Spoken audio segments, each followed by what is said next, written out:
মতিঝিল ওয়াবদা মাদ্রাসা এলাকায় হাদির সঙ্গে একসাথে মাস্ক পরা অবস্থায় জনসংযোগে অংশ নিয়েছিল।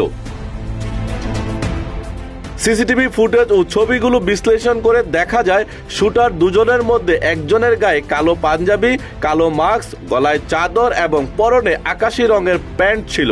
অন্যজনের গায়ে কালো ব্লেজার, কালো মাস্ক, চোখে চশমা এবং পায়ে চামড়া রঙের জুতা পরিহিত অবস্থায় ছিল। এমন অবস্থায় তারা হাদির সঙ্গে জনসংযোগে অংশ নিয়েছিলেন।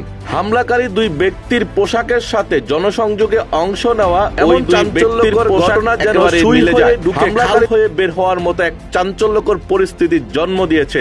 গুলি করার আগে হাদির সঙ্গে একসাথে বসেছিল ঘাতক শুটার। সকাল থেকে হাদির প্রচারণায়ও যুক্ত ছিল তারা। এ যেন অনেকটা দড়ি মাছ না ছুঁয়ে পানি। আগে বিশ্বাস স্থাপন করে সুযোগ বুঝে চলন্ত রিকশায় শুট করে দ্রুতই মোটরসাইকেল যুগে পালিয়ে যায় সন্ত্রাসীরা।